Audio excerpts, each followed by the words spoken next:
When the bride and groom finally left the hall, Zainab was still seated at her table, clapping softly.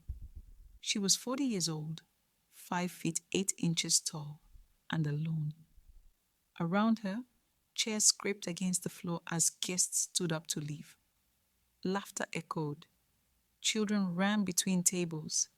Women gathered wrappers and handbags, already discussing the food and the bride's makeup. Behind Zainab, voices dropped into whispers. Is she not tired of attending weddings? One woman murmured. At her age? Another replied, leaning closer. City pride has finished her. Zainab heard them. She always did. She just did not turn around. Her name was Zainab, and she had always been easy to notice in the village. At 5 feet 8 inches, she stood taller than most women around her.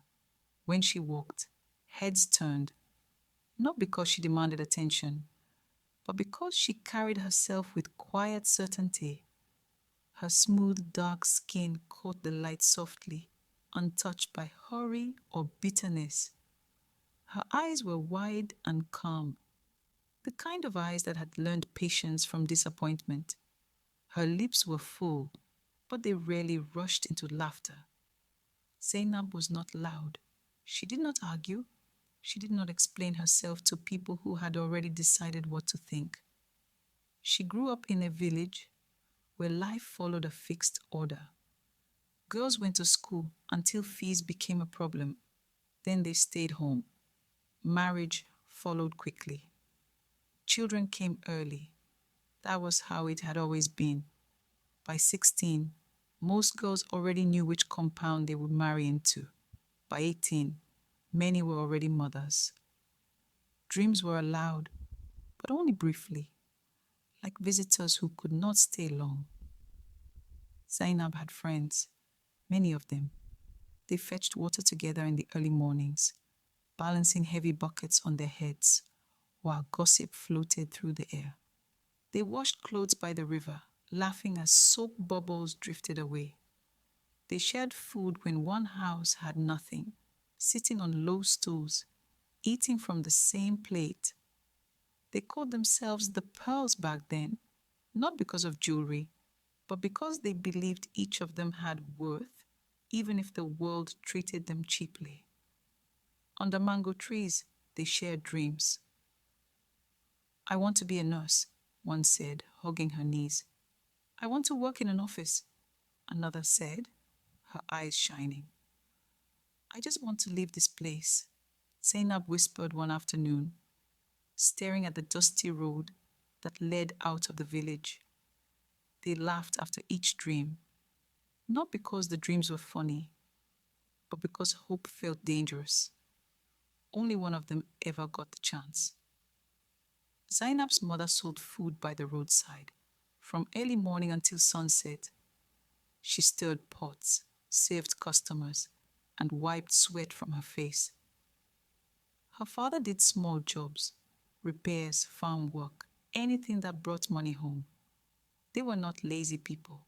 They were simply poor.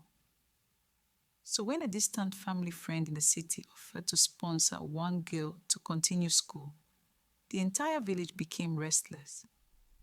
Parents visited Zainab's house one after another. Help my daughter too. Let my child go instead. She's younger. She will listen. Arguments filled the air. Faces tightened. Friendships became tense. Zainab was chosen because she never stopped learning. Even when she had no books, she borrowed. Even when others dropped out, she stayed. At 18, she left the village. Her friends followed her to the bus stop. Dust rose as people gathered around her. One of them hugged her tightly. Don't forget us, she said, her voice shaking. Zainab nodded. I won't. The bus drove away, carrying her dreams and her fear at the same time. The city was harsh, noise everywhere, people pushing. Nobody is waiting. She shared a small room with others.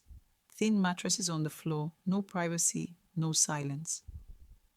Sometimes she slept hungry, pretending she was not. School fees scared her every term. Each semester felt like a wall she had to climb again. She worked after classes, selling items by the roadside, cleaning houses, running errands, doing whatever paid.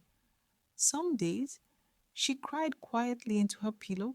Some days, she wanted to return, but she stayed. People laughed at her accent. Some classmates avoided her. Some teachers ignored her. Still, she read at night and worked during the day. Slowly, she passed exams. Slowly, she gained confidence. Men noticed her tall frame and calm beauty. At first, she believed love had found her. One man said, I like you because you're simple. When she struggled financially, he disappeared. Another said, you're too educated. You make me feel small. He left. Another said, I will marry you, but stop dreaming so much. She said no. Some wanted her body, not her future. Some promised marriage, but feared commitment. Each heartbreak taught her something. By her late 20s, she stopped rushing. By her early 30s, she stopped explaining. At 34, Zainab returned to the village. Drums were beaten. The elders praised her achievements. Children stared at her with curiosity. Village gossip started immediately. She thinks she's better than us now.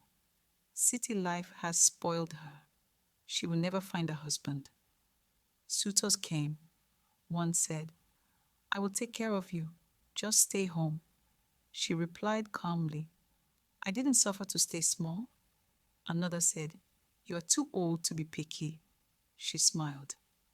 Then I will stay alone. She began calling them local champions, not to insult them, but because they wanted her to shrink herself to make them comfortable. The name spread. One by one, her friends got married. Zainab attended every wedding. Village gossip followed her. She thinks she's special. At 40, she's still unmarried. She wasted her youth. She danced. She smiled. She helped brides dress. She stood tall among couples, always noticeable, always alone. After each wedding, she returned home alone. At night, doubts visited her. Did I wait too long? Did I expect too much? Did pride close my doors?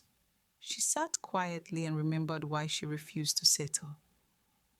Zainab never became a wife. She became a woman who stood 5 feet 8 inches tall, firm in her choices even when standing alone. And in the village, long after the gossip faded, people remembered her as the woman who chose her life, even when the price was loneliness. Thank you for watching. Like, comment, and subscribe.